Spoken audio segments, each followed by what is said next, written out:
Bonjour à tous et bienvenue dans ce hors-série de C'est tourné. Cela devait être un film d'animation de Mais 2 pour heures. Inclure leur putain de Spider-Man, Marvel s'est vu obligé de couper son film en 4 épisodes d'une mini-série. Et oui, j'avais dit pas de série, que des trucs au cinéma, blablabla. Je m'en fous, c'est ma série, je fais ce que je veux. Ah oui, oui, oui, et dans ma frénésie, j'ai oublié de vous parler du sujet de cette vidéo. Nous allons parler de la mini-série d'horreur Marvel Zombie de Marvel Television.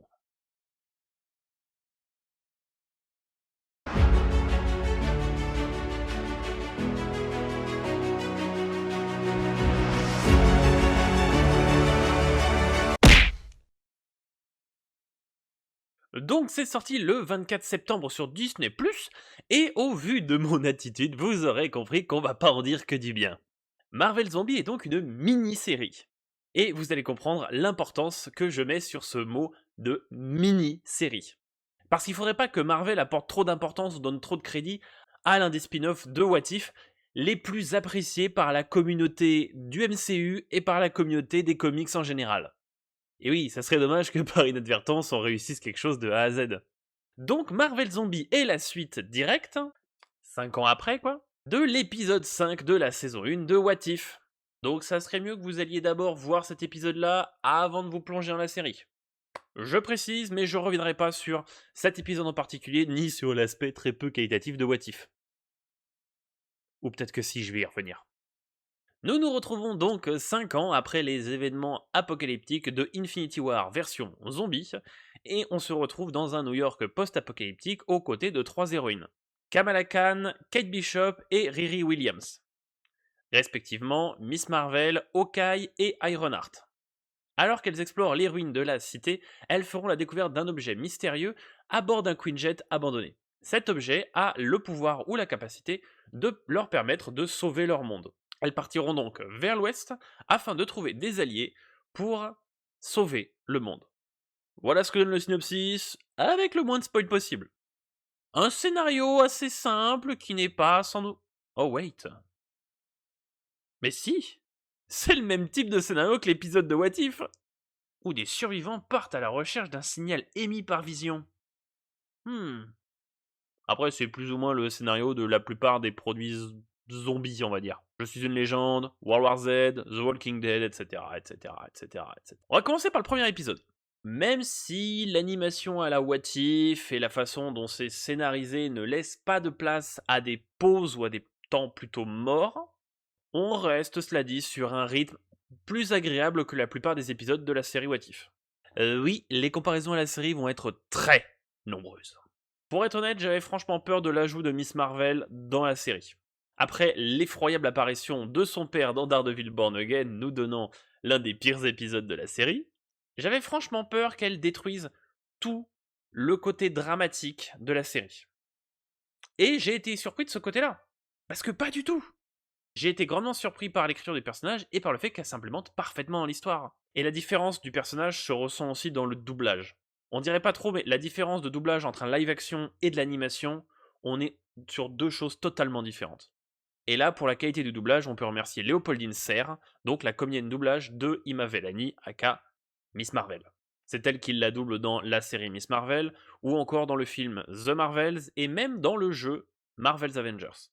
Un taf de fou qu'une putain d'Ian pourra jamais faire, quoi qu'en disent les connards. J'ai été également surpris par le côté rated de la série, on peut le dire, qui est un move assez rare de la part de Marvel, qui ont, comme qui dirait, commencé à se dévergonder après Deadpool et Wolverine. Même si vous voulez du bon Marvel R-rated, regardez Daredevil et Punisher. Là, on est sur d'excellentes séries.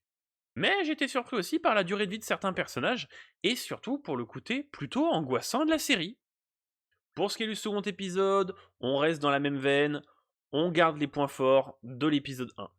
On note quand même une nette amélioration de l'animation par rapport à la série What If, avec un style 3D plus poussé et plus détaillé, bon, sauf pour les visages, avec des fois un style mêlant images 2D et 3D, un peu à l'image de ce que fait les films Bad Guys. L'histoire aussi se tient en proposant une tournure originale de certains personnages, et permet aussi de redécouvrir tous les personnages introduits par Marvel dans les phases 4 et 5 du MCU. Avec tout de même une grosse surprise. Blade Knight. Même si je vous avoue que pour ce personnage, j'aurais apprécié que Marvel ne me montre pas 95% de ses scènes dans la première bande-annonce. Ça m'a gâché la surprise de voir toutes les meilleures scènes dans la putain de bande-annonce. Cet épisode nous permet donc de faire revenir Shang-Chi, Zemo et plein d'autres personnages légèrement oubliés du MCU. Parce que oui, ça aurait été dommage de voir ces personnages introduits une seule fois, réutilisés au moins une autre fois dans le reste du MCU. Ça serait dommage de développer jusqu'au bout ces personnages, Marvel. Voilà. Ils doivent se dire, oh bah, quitte à pas être original, autant les utiliser dans un projet multiversel, qui de toute manière n'aura aucun impact sur la timeline principale. Ceci dit, je suis quand même content des tournures des personnages tels que Miss Marvel, Blade ou encore même le Red Guardian, qui, je pensais que le combo des deux allait être tout bonnement insupportable. Au final, c'est Shang-Chi qui est insupportable. Ouais. Et Jimmy Woo. Tu sais, le type de Ant-Man et de WandaVision. Bah, il est là façon Mad Max. Et il fait des blagues. Tout le temps. Ouais. Ça va être très long. Concernant l'épisode 3, eh ben on a une baisse de qualité notoire, avec une attention moins particulière sur le scénario et sur les capacités de survie des personnages. C'est à se demander comment certains ont réussi à survivre 5 ans à une apocalypse zombie. Et subitement, on revient sur l'humour de What If. Pourquoi, de quoi, de comment? Avec des décisions débiles du genre venez, il y a ces deux-là qui se battent, venez putain, on mate. Il y a une invasion zombie qui nous court dessus, mais allez, on mate, c'est pas grave, c'est génial, c'est trop bien, waouh, waouh. Sérieusement? Ceux qui ont vu la série comprendront de quelle scène je parle, ça m'a totalement déconnecté de l'épisode. À partir de là, déjà il y avait quelques petits points qui m'emmerdaient à droite à gauche dans cet épisode-là, mais alors à partir de là j'ai fait... Allez. L'épisode m'a perdu. Mais totalement. Alors que pourtant, comme je disais avant, l'humour était bien dosé entre Kamala et Alexei. Il n'y avait pas besoin d'avoir un putain de Shang-Chi ou un putain de Jimmy Woo qui soit en mode Wouh, c'est drôle, regardez lol, j'ai pété, waouh. Il est loin l'humour véritable qu'on avait dans les Captain America ou les Iron Man, les premiers, quoi, ceux qui étaient vraiment qualitatifs. Ou même l'humour de Thunderbolt, qui était très bien dosé encore une fois. Mais non, ils se sont dit, vous voyez ces épisodes de What If que personne n'a aimé? Eh ben on y retourne, la tête dans le guidon. Cet épisode, donc comme les précédents, s'ouvre sur un petit flashback de il y a 5 ans, donc qui reprend les événements de l'épisode 5 de la saison 1 de What If. Avec notamment Spider-Man, Ant-Man et Black Panther qui refont face à Thanos. Et là pareil, toutes les décisions stupides, ils ont pu les prendre. Et encore une fois, comme dans Endgame, comme dans What If, la façon dont les pierres d'infinité sont traitées, on parle d'un des pouvoirs les plus puissants de l'univers, capable d'effacer la moitié de toute vie d'un claquement de doigts. Rien. Ils n'en font rien. Ça me rappelle, moi, le final de la saison 2 de What If, où t'avais des pierres d'infinité à tire-larigot, et où c'était en mode hop, hop, hop, hop, et n'importe qui pouvait les utiliser n'importe comment. Hulk a failli perdre son bras en snappant. Thanos a failli mourir en snappant. Et il y a des connards qui sont en mode wouh les pierres, wouh. Allez, j'utilise la pierre de la réalité pour faire chauffer mon hot dog plus vite. Non, nique ta mère. Nique ta mère. C'est également dans cet épisode-là qu'on va nous présenter la Reine des Morts, aka Wanda Maximoff.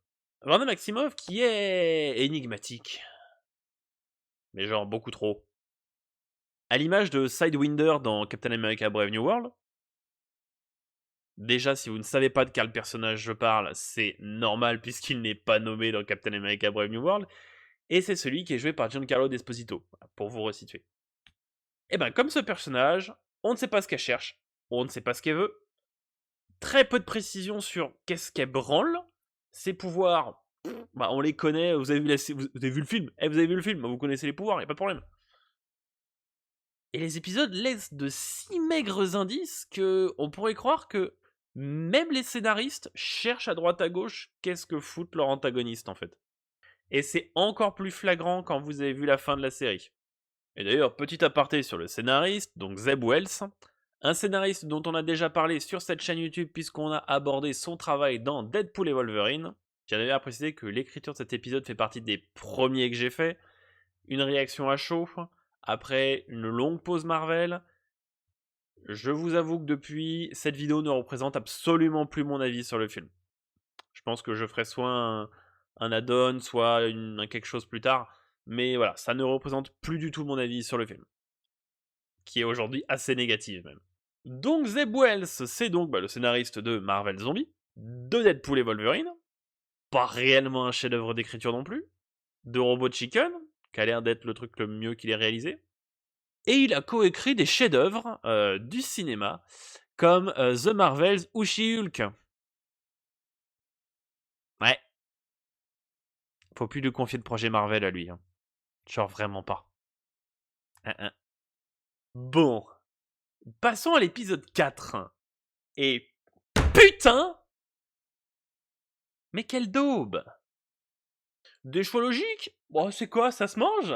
Les échelles de puissance. Les quoi? Des réactions idiotes, illogiques, un Hulk sorti de mon cul, un climax à la sauce infinité légèrement amer. Mais putain de merde! Vous avez fumé quoi? La première version de la fin de She-Hulk avait plus de sens? Je comprends pas comment on peut partir si bien, puis finir la course en se viandant sur les 300 derniers mètres. On continue en se raclant la gueule au sol. Déjà que vous étiez pas foutu de finir correctement la moitié des épisodes de What If, vous étiez vraiment obligé de rater quelque chose sur laquelle vous avez mis plus d'attention. Vraiment. Et si j'avais insisté sur l'aspect mini de la série, c'est qu'elle est pas finie leur série. Elle est pas finie. Et c'est même pas genre on termine l'arc en cours, on tease un truc et on verra ça la fois prochaine. Non, ça m'aurait pas dérangé. Là, non. La série n'a pas de fin. On coupe sur un cliffhanger, mais comme un cliffhanger d'épisode où la suite sortirait la semaine prochaine. Sauf que là, la suite ne sortira jamais. Enfin, peut-être jamais. Puisqu'il n'y a pas de saison 2 qui a été encore greenlight par Marvel. Et puis merde quoi. Finissez votre série. Ça vous torchait le cul tant que ça de faire un 5e épisode où on concluait l'histoire. Et là ils sont en mode oh, on espère que ça plaira aux gens pour faire une saison 2. Mais putain, pour que ça plaise aux gens, faut la finir votre saison. Finissez-la. Disney et Marvel nous sortent juste en mode ah bah si vous avez aimé, on vous sortira la fin en DLC. Mais putain, réveillez-vous, bordel! Pour nous pondre des trucs à moitié finis et nous vendre des DLC à l'arigot, on a déjà Nintendo pour ça. Pas besoin que vous vous y mettiez aussi. Déjà qu'on en a ras le cul de vos remakes de merde. En résumé, donc 2 très bons épisodes pour le début de la série, et les 2 derniers épisodes sont une descente fécale vers une série pas terminée. Et c'est vraiment dommage et décevant. On avait de très très bonnes idées dans l'animation, avec notamment l'introduction des Impact Frames, qu'on connaît majoritairement pour One Piece dans les derniers arcs, Wano et Egghead. Si vous savez pas ce que c'est, je vous invite à aller voir, je pourrais jamais l'expliquer suffisamment correctement pour que vous puissiez comprendre. Donc une déception qui m'a fait perdre les dernières gouttes d'espoir que j'avais encore dans Marvel Studios et dans Marvel Animation. Je ne comprends pas comment tu peux pondre un chef-d'œuvre comme X-Men 97 et pondre une daube comme Marvel Zombie. Ou What If. En tout cas, pour moi, Marvel Zombie, ça vaut pas plus d'un 8 sur 20 et encore. Ça, c'est original. Donc, pour moi, Marvel Zombie, ça vaut pas plus qu'un 8 sur 20. Et encore, je vais être honnête, je suis généreux. Car c'est sans doute l'une des pires séries de Marvel Animation. C'est inadmissible en 2025 de proposer un morceau de série et de ne pas la finir. Voilà, faudrait pas que les abonnés Disney Plus résilient leur compte le temps d'attendre la saison 2. Ah non, ça servirait à quoi? Ils gagneraient pas plus, hein. Clairement, aujourd'hui, niveau super-héros, si vous voulez voir de la qualité, je vous conseille le DCU de James Gunn. Moi, je suis actuellement en train de savourer la série Creature Commando, qui est une meilleure série d'animation que Marvel Zombie sur 1 million de points. Sur le plan de la narration, sur le plan de l'animation, et eux au moins ont la décence de nous proposer une série complète. En tout cas, c'était Quartzal pour vous parler de cette daube de Marvel Zombie dans ce tout premier hors-série de ces tournées. Je vous dis à la prochaine, on retournera sur la série principale. Allez, ciao!